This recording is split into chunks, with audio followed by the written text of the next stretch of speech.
que hay que valorar es que tenemos que ser humildes para aceptar que uno lo que hace cuando se mete en una aventura nueva es lo mejor que puede. No existe ninguna certeza de que las cosas que vas a hacer van a funcionar bien por diversas razones que sean.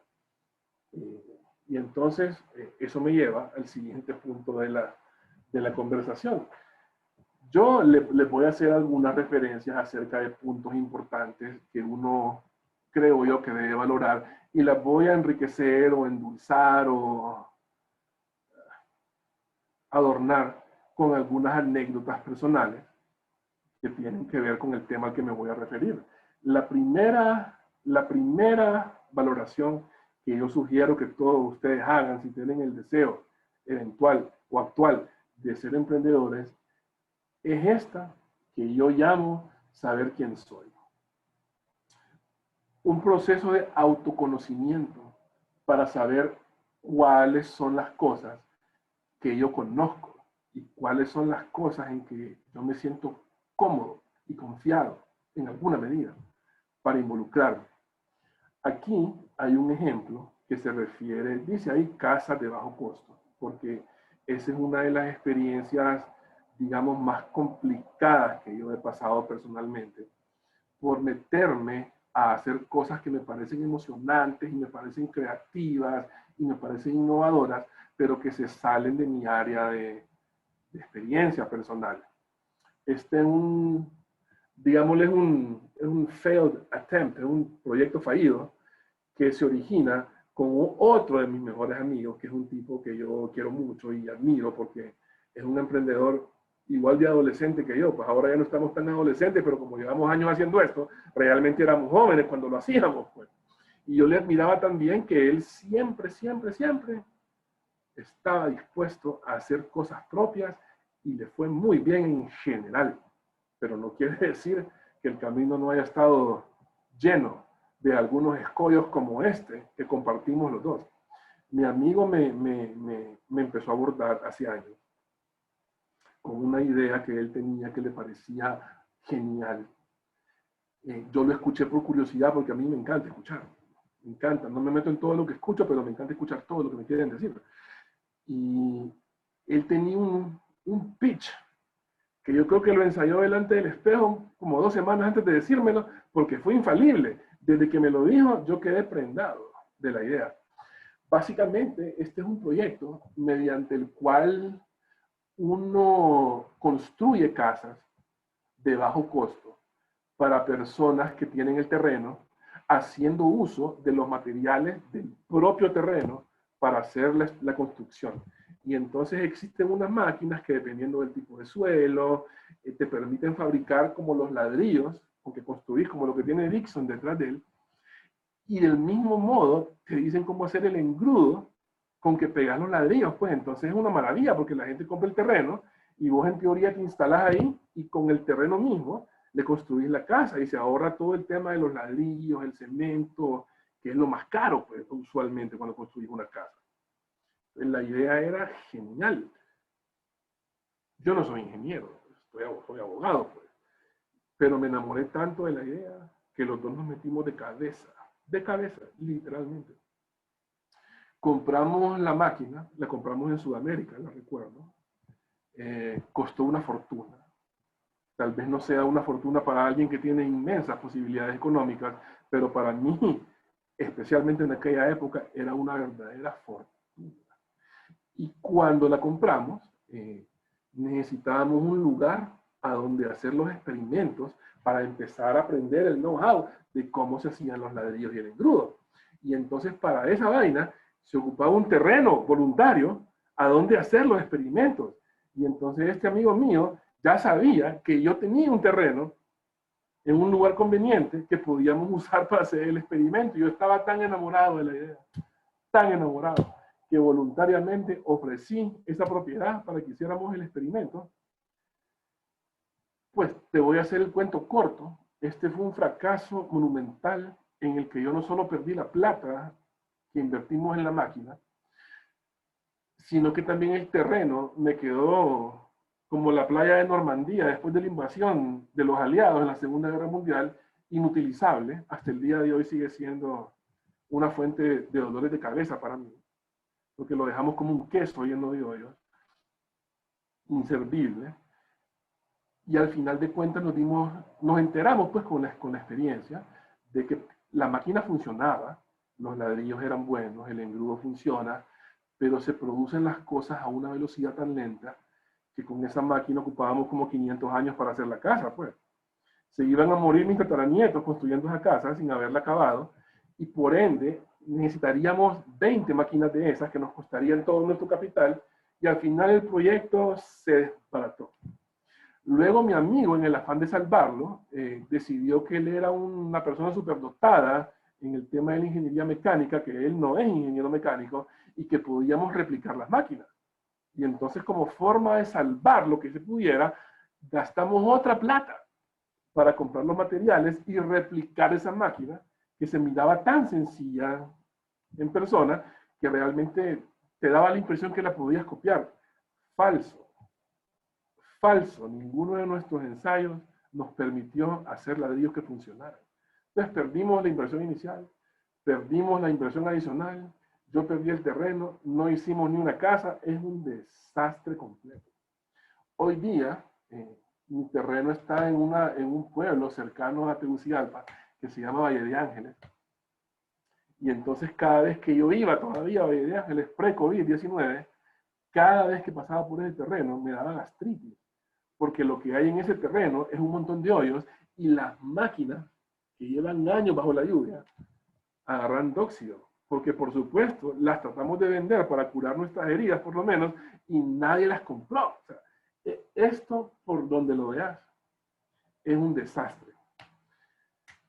Yo cuento estas historias hoy día y me da hasta risa. Yo cuento el cuento y a pesar de que lo he contado como 200 veces antes, y por ejemplo lo cuento en las reuniones con mis amigos y mi mujer ha escuchado esta historia como 5.000 veces y se enoja conmigo porque yo todavía después de la vez número 5.000 me sigo riendo. Pero debo decirte que cuando estaba experimentando el proceso de fracaso de esto, lo último que me pasaba por la mente era sonreír o carcajearme como hoy día. Este fue un proceso profundamente frustrante para mí. Me costó un relajo de plata, me costó mi paz mental, me costó algo que uno enfrenta cuando hace estas cosas, que es el escarnio. Y esa es una de las razones por las cuales mucha gente se abstiene o decide no involucrarse en estas cosas, porque existe un temor que uno tiene personalmente acerca del fracaso, pero no solo personal, sino que el fracaso delante del público. El fracaso delante de tus cónyuges, de tus amigos, de tus padres, y entonces eso es paralizante. Y cuando me pasó, yo de hecho sufrí el escarnio de mi padre, por ejemplo, que tal vez sin mala intención me apachurraba moralmente como un insecto, burlándose de este proyecto tan profundamente fallido. Y me costó bastante tiempo recuperarme de esa experiencia. Al final, pues hay un ciclo, yo le llamo el ciclo virtuoso del emprendimiento que les voy a contar más adelante, que me permite superar la experiencia y ahora ver hacia atrás y hasta reírme cuando lo recuerdo, pues, porque esto es como poner las manos en una estufa caliente. No lo vas a hacer 2 veces, pues. Entonces siempre hay un aprendizaje en estas cosas y yo lo tomo filosóficamente como eso, una experiencia de vida que no me gustó tanto en su momento, pero que es invaluable para mí. Ahora, el segundo criterio, que se refiere al convencimiento y la confianza propia de estar seguro de tu experiencia y de estar seguro de lo que vos sabés para reforzar tu convicción o el valor de emprender estas cosas. Y esto me lleva a otro ejemplo que es un poco más exitoso que el anterior y más reciente también. Mira, en el despacho de abogados que tenemos desde hace 20 años, 21 años casi, con mi mejor amigo, lo que te contaba al principio, pues que él me engañó ahí y me motivó a poner en su oficina, que si él no me hubiera jalado de las orejas, nunca lo hubiera hecho, seguramente, así que lo agradezco, aunque me burle de él todavía y me haga el enojado.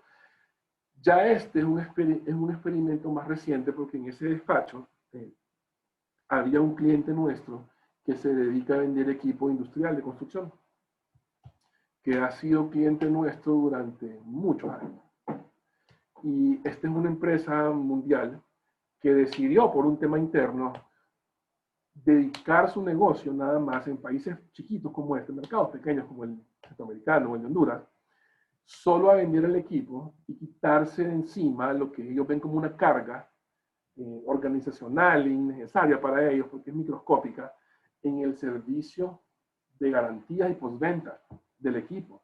Y entonces estaban en proceso de abrir una oferta pública para que alguien en Honduras se hiciera cargo de ese servicio, de vender los repuestos y la reparación de estos equipos en los casos en que hubieran reclamos o malfunctions, ¿cómo se llama? Deficiencias en el equipo. Y entonces yo, pues ahora que estoy hablando, esto fue en el año 2017, en que yo ya estaba pues basado en experiencias negativas y en casos previos, un poco más afianzado en lo que sé y un poco más confiado. No es tanto ni en la formación académica, sino que en la experiencia. Y entonces yo decidí asumir el reto, digamos, de decirle al cliente que mejor no abriera la oferta pública que él tenía pensado hacer y que de un solo yo, con otros amigos míos, nos íbamos a hacer cargo de ese negocio, a lo que ellos accedieron fácilmente porque se saltaban toda la parte de la confianza y el llegar a conocer al socio, porque ya me conocen. Y entonces nos metimos en eso. Yo creo firmemente que si no hubiera sido por la crisis de este año, ese negocio ya estaría en un nivel de prosperidad mucho más elevado del que yo anticipaba cuando decidí meterme en él. Lamentablemente no es el caso, pero a pesar de que no he alcanzado ese estado de éxito que yo creía que iba a tener para este momento, estoy convencido de que solo está en un stand-by y lo estamos manteniendo así como se puede, con la idea de que eventualmente va a lograr descollar de ese modo en que yo espero que sea. Pero de vuelta, esta vez, aunque yo no soy ingeniero mecánico, ni soy vendedor de equipo industrial, yo ya sé un poco más acerca de cómo funcionan los negocios, lo suficiente para que en compañía de un socio mío que sí conoce estas cosas, yo sienta la confianza de meter plata en eso y a pesar de la crisis, no estar preocupado particularmente porque esta aventura vaya a fracasar. Porque yo sé lo que estoy haciendo en este punto. Creo yo, no, como te decía al principio, no hay ninguna garantía de que eso vaya a ser así. Pero por lo menos yo veo el panorama más claro y sé qué es lo que voy a hacer para que en la medida de lo posible no falle y prospere. El siguiente criterio, y esto no encuentro las palabras para reforzar la importancia que este punto tiene en la vida de todos nosotros. Hay quien podrá minimizarlo, hay quien podrá darle un rol secundario en la vida de las personas, hay ciertos individuos que sin ser menos se consideran más autosuficientes o más capaces de hacer las cosas solos, pero por lo menos yo, en mi experiencia personal de vida, he comprobado de manera reiterada la importancia que tiene las relaciones personales que uno va construyendo a lo largo de su vida.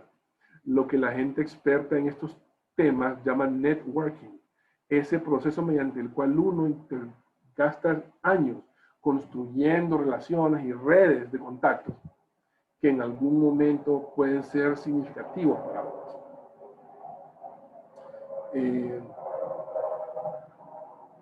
El tema de las redes de contacto tiene sus peculiaridades. El primero es que uno nunca debe tomar a la gente que conoce como algo, como un objeto que solo sirve para utilizarlo, porque los contactos que uno solo usa se pierden.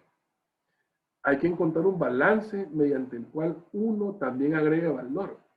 para las personas que conoce, de modo que esa interacción siempre represente ganar, ganar para ambos involucrados, y eso es lo que lo vuelve, por lo menos en mi opinión, sostenible en el tiempo. Mi éxito mayor en el tema del emprendimiento lo voy a usar para reforzar este punto.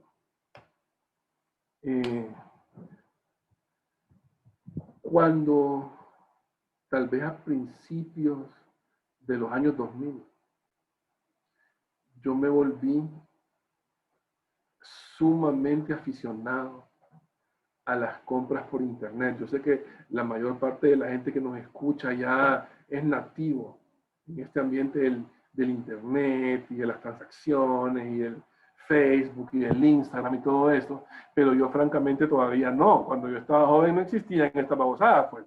Entonces yo les descubrí ya grande, bueno, relativamente grande, pues ya tal vez graduado de la universidad, descubrí, por ejemplo, Amazon. Y cuando entendí, conocí la mecánica mediante la cual vos te metes en una página web y compras algo en un lugar desconocido que llega a tu casa eventualmente, me volví loco. Esto fue como una epifanía. Y entonces me volví consumidor masivo de productos por internet. Pero tenía un problema.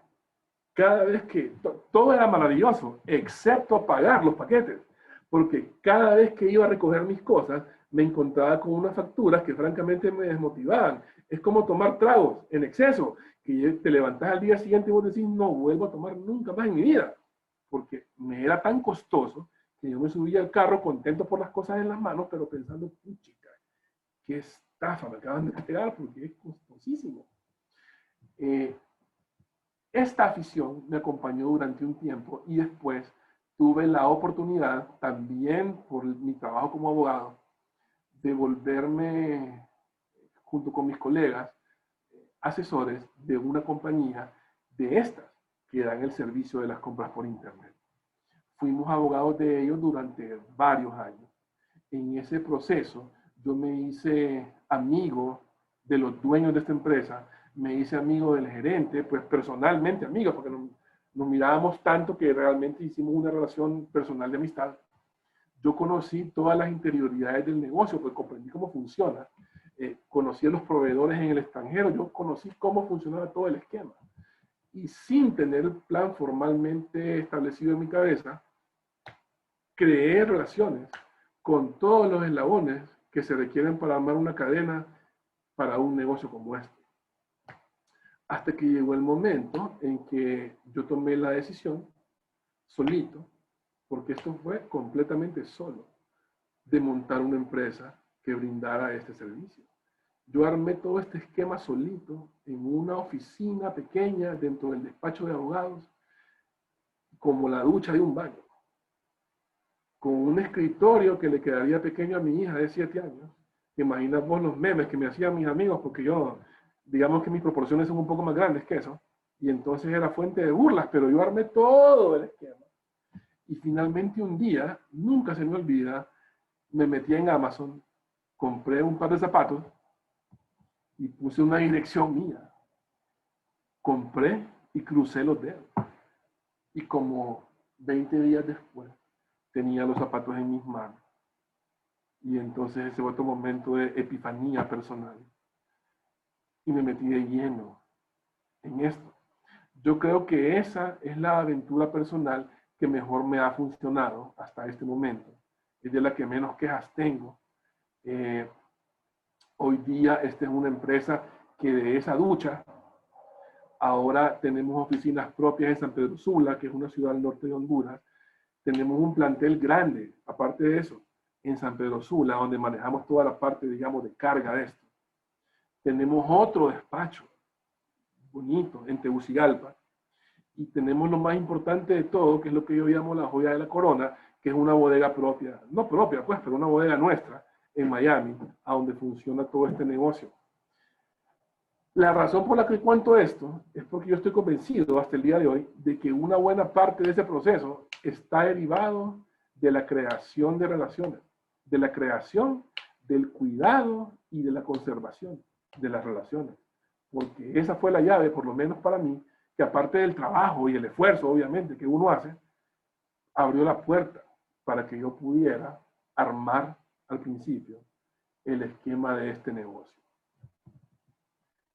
Finalmente, el último criterio que también para mí es vital, y creo que cualquier persona, especialmente joven o sin demasiados recursos económicos, como era mi caso, debería tomar en cuenta cuando quiere emprender también.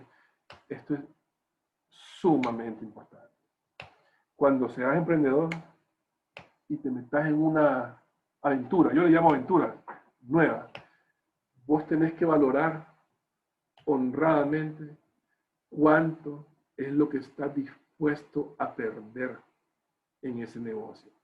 Y las consideraciones personales, cada quien podrá tener su libro de texto, pero para mí las consideraciones son que no me meto nunca, jamás, nunca en un negocio cuya envergadura o magnitud tenga el más mínimo potencial de poner en peligro la estabilidad financiera de mi familia o la supervivencia de las otras cosas que yo hago con mayor o menor éxito.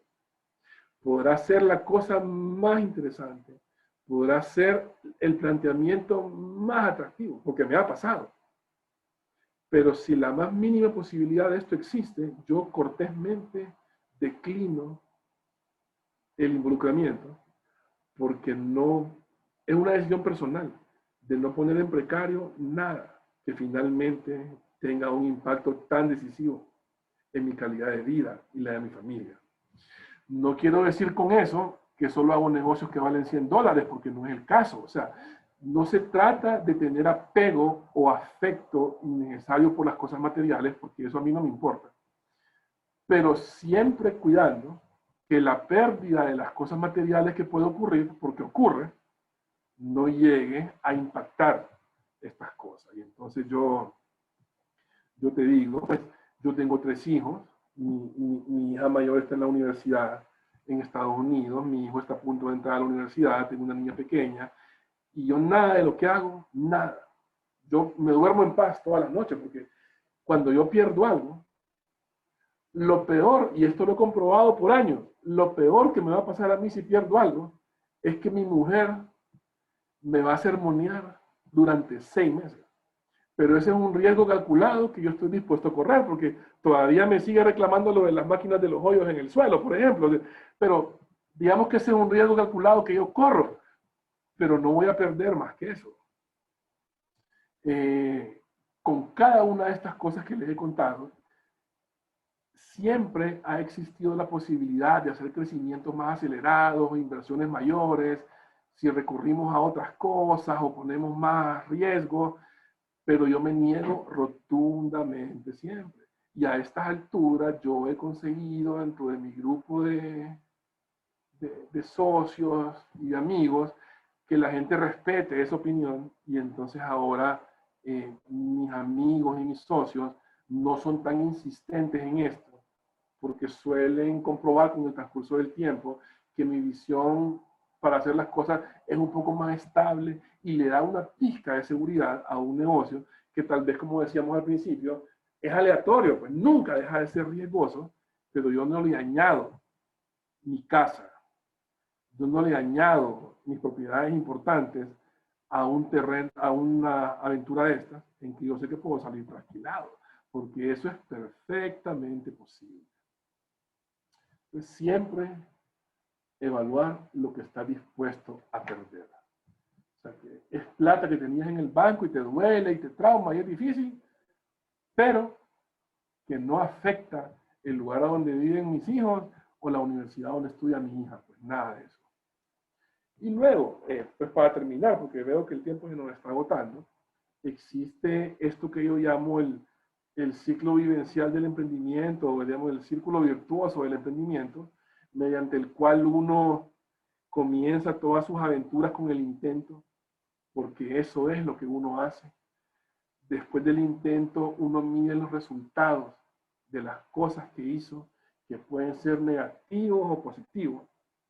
Esos resultados positivos o negativos te generan un aprendizaje, porque eso nunca es negativo. El aprendizaje doloroso o el éxito siempre deja un aprendizaje como la analogía que te hacía al principio de poner las manos en una hornilla caliente.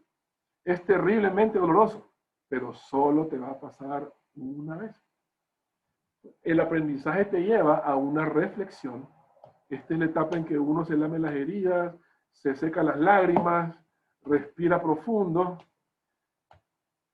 se pone los pantalones e intenta otra vez para volver a comenzar el mismo ciclo de experiencia.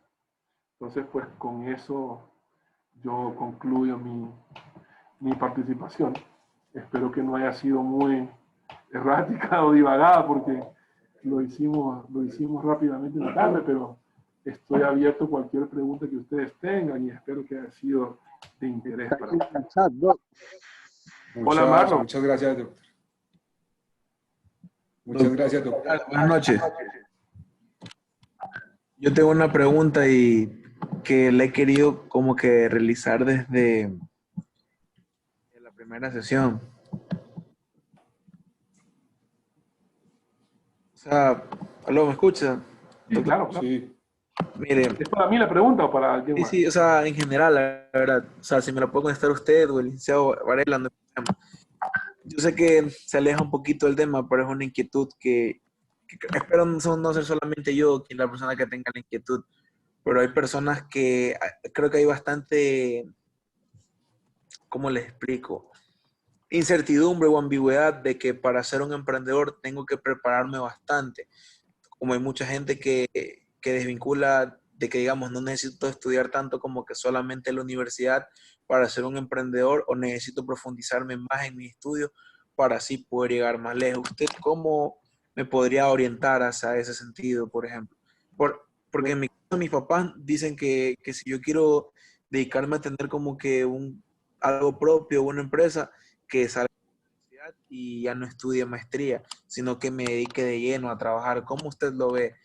En mi caso, es una pregunta porque yo estoy en tercer año y casi que me queda un solo tiempo para seguir esa decisión, si estudio o me dedico solamente a trabajar y emprender.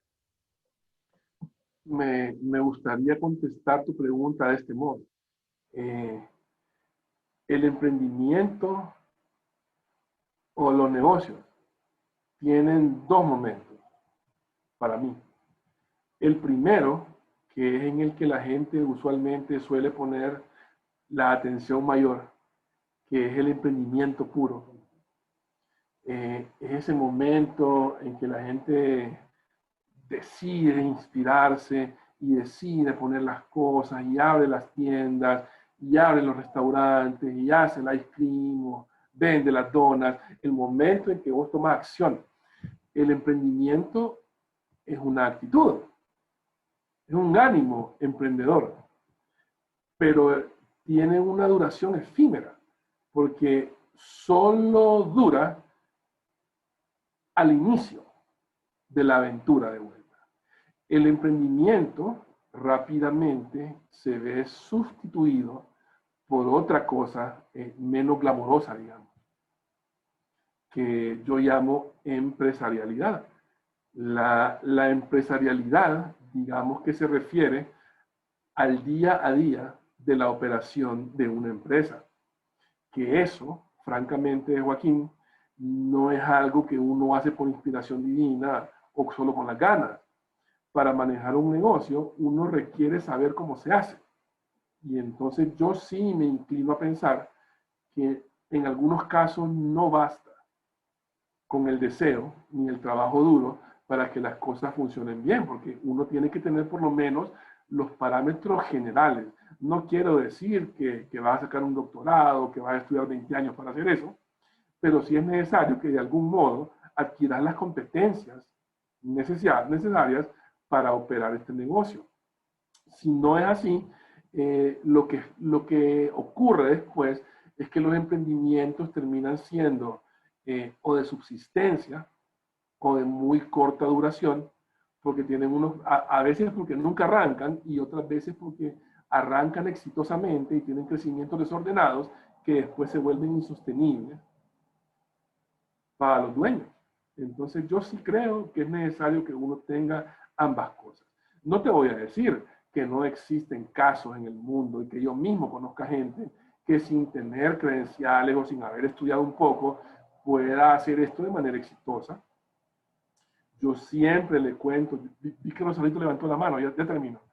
Yo siempre cuento la historia de uno de las mayores fuentes de inspiración en emprendimiento que yo he conocido, que fue otro de mis clientes, hace muchos años ya murió, que un hombre que surgió de la nada, alguien que literalmente en su infancia pedía dinero en los semáforos, alguien que vivía a la orilla de un río en una casa de cartón y plástico con la madre, y que de eso, sin ser delincuente, llegó al momento de su muerte a dejarle a sus herederos una fortuna que no son dólares, son lempiras, pero estaba tasada en más de 2.000 millones de lempiras, sin haber pasado ni el tercer grado.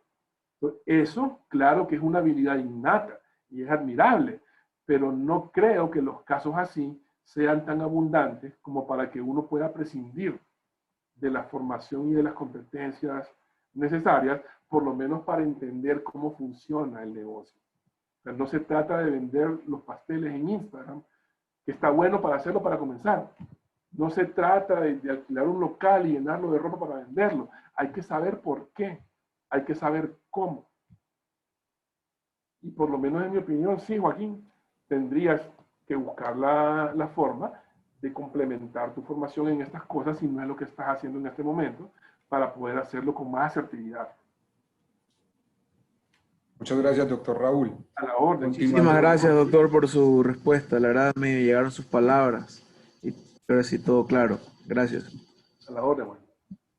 Gracias, doctor. Continuando con el orden de las preguntas del chat, esta es una pregunta que hizo Enil Serrano. ¿Cómo manejar las ganancias y pérdidas de la misma manera para ser una persona estoica ante múltiples situaciones?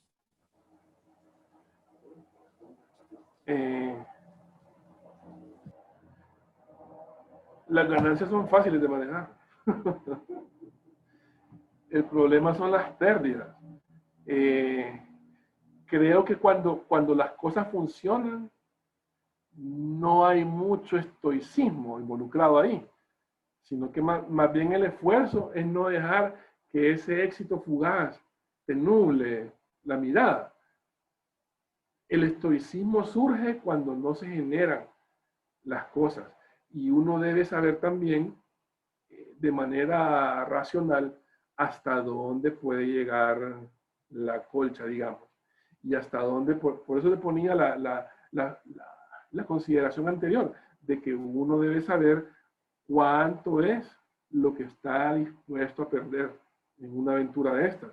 Y una vez que estás claro de eso, usualmente, por lo menos en mi experiencia, eso te traza claramente cuál es la cuerda que vos podés llegar a soltar o apretar cuando pones un negocio nuevo. Gracias, doctor. Rosarito había hecho una pregunta en el chat, pero también levantó la mano, entonces creo que se la va a hacer por este medio. No, realmente era para poder complementar a la pregunta que hizo el primer participante. Joaquín. Y pues, si quieren brevemente les comento eso desde el punto de vista de las finanzas inclusivas o de impacto que nosotros estamos manejando. Digamos que la evaluación de riesgo que realizamos a nivel corporativo, en la parte de gobierno específicamente, tiene que ver con el tema de formación.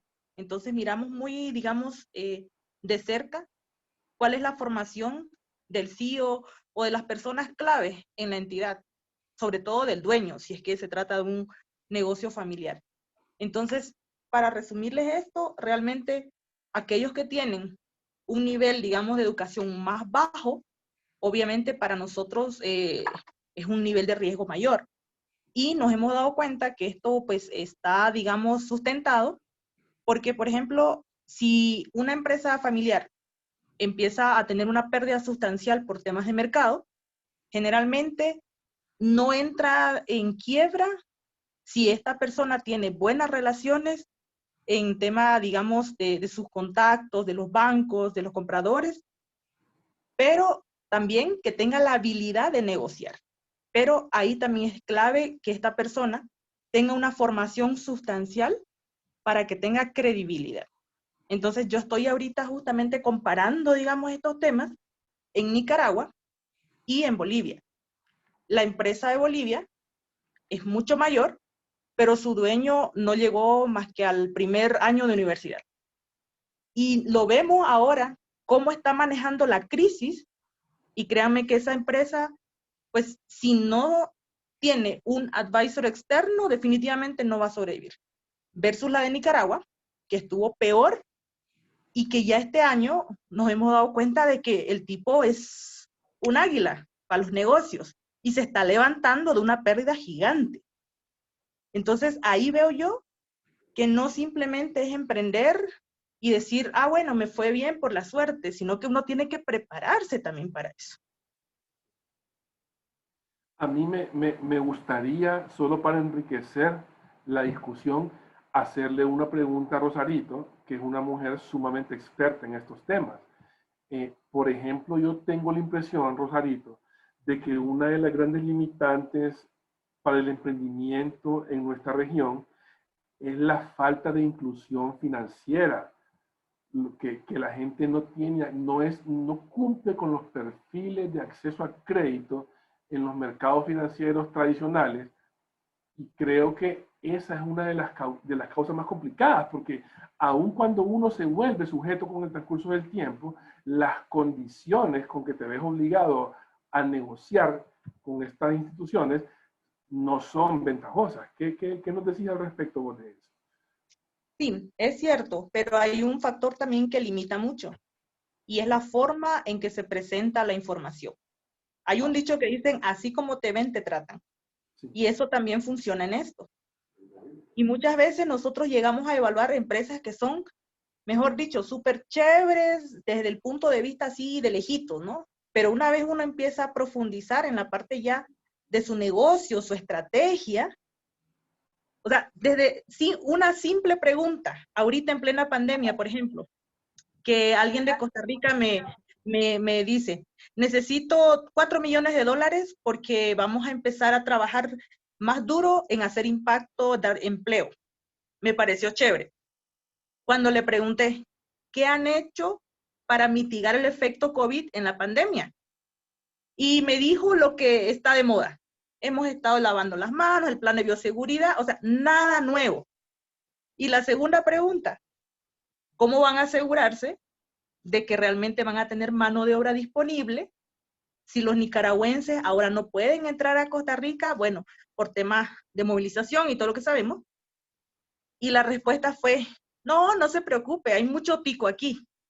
Entonces, cuando yo veo una visión tan cortoplacista, que no se ha preparado ni siquiera para lo más sencillo, uno dice, venga, ¿cómo yo voy a meter 4 millones de dólares en esa empresa? O sea, ni idea. Pues le digo, la forma como usted se presente determina mucho. Y no, por ejemplo, no se trata de que no hayan instrumentos, sí existen. Uno es la forma como se presentan y dos, es que la gente no los conoce. Entonces, yo creo que ahí, digamos, la labor de los que estamos, pues, en un nivel, por lo menos en la parte de agronegocio, un poquito más, digamos, de recorrido, es uno, poder hacer accesibles estos tipos de instrumentos, pero también, pues, que la gente aprenda a cómo venderse, porque eso sí es un error horrible, garrafal, que la gente no sabe venderse. Muchas gracias, Rosarito, por la intervención. Y gracias, doctor. Vamos a hacer la última pregunta para cerrar. La hace Javier Alemán. ¿Qué errores no volvería a cometer a la hora de emprender en algo nuevo? El primero de ellos es no meterme en algo de lo que no tenga conocimiento de fondo. Creo que ese es el más importante que no volvería a cometer. A veces hay cosas que suenan muy bien, que se miran muy bien, que uno piensa y analiza y proyecta y plantea y se miran muy bien, pero yo tengo la impresión personal de que es indispensable que uno sepa lo que está haciendo y que conozca, por lo menos en alguna medida, las peculiaridades y particularidades de la actividad de la que se trata. Y si no, por lo menos en mi caso, yo prefiero ser escéptico, que es una de las cosas que más he aprendido a desarrollar a lo largo de los años. A mí me encanta escuchar, pero suelo ser escéptico de casi todas las cosas que oigo. Bueno, doctor, de verdad que solo tenemos sentimientos de gratitud. Muchas gracias por el espacio que compartió con nosotros. Créame que son muchos los aprendizajes, porque vienen de un ejemplo real, de experiencias que usted ha vivido, y créame que para todos que estamos en ese proceso de emprender, eso es de mucho valor. Yo quiero rescatar como haciendo un poco pues de resumen de lo que usted nos comentó. Algo que me impactó mucho fue la importancia de los contactos, esa generación de esas relaciones estratégicas que perduren en el tiempo y que de una u otra manera son vitales para que casi todas las industrias puedan continuar con ese proceso sostenible durante todo el tiempo. Entonces creo que es uno de los puntos de más relevancia de su charla. Gracias de nuevo por acompañarnos. Lo esperamos muy pronto, que nos siga acompañando en todas las sesiones y con aportes de tanto valor. En este momento le doy el espacio al Lic Varela para que nos informe cuáles fueron los miembros elegidos democráticamente del Consejo Administrativo.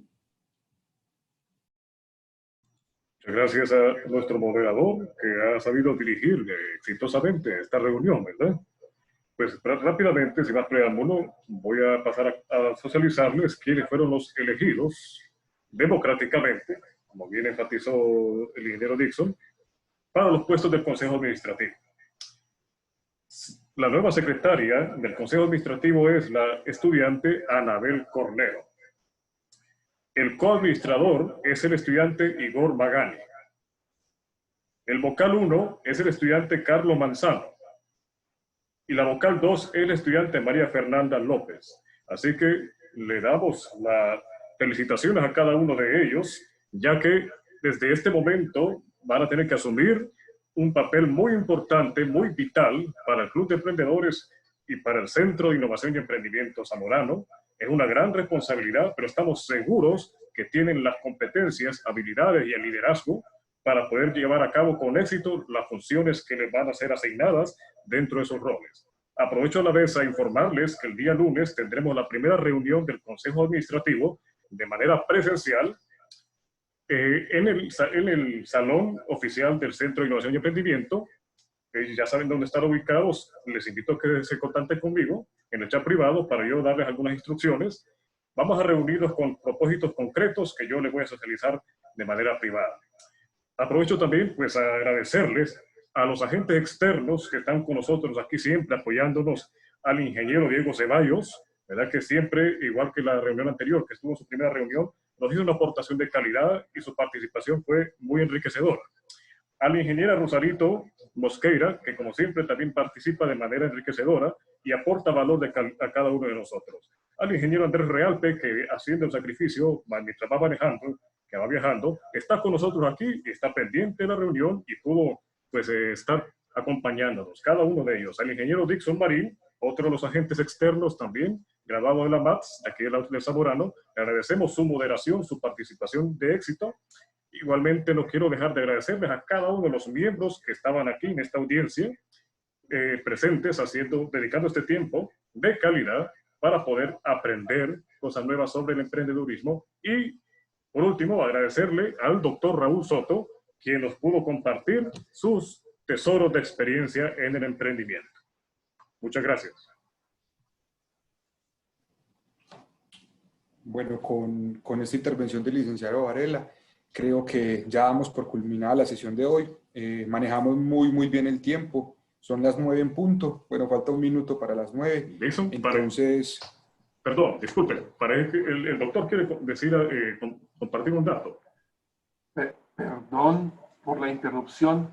Solo quería saludar a Diego Ceballos porque no lo había visto. Hola Diego, no te vi entrar en la reunión, pero Te hubiera saludado igual que Andrés y que a Rosalizo. Qué gusto que esté con nosotros hoy. Perdón, ya.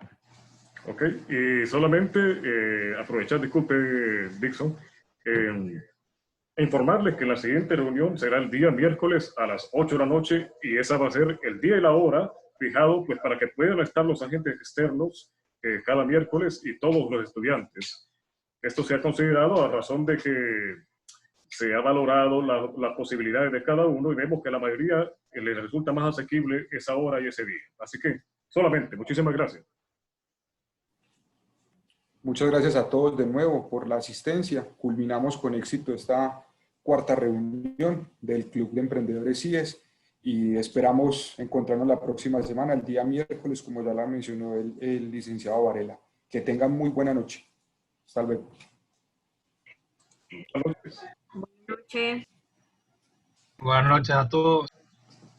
Buenas noches. Bueno, Buenas noches. feliz noche. Hemos cumplido.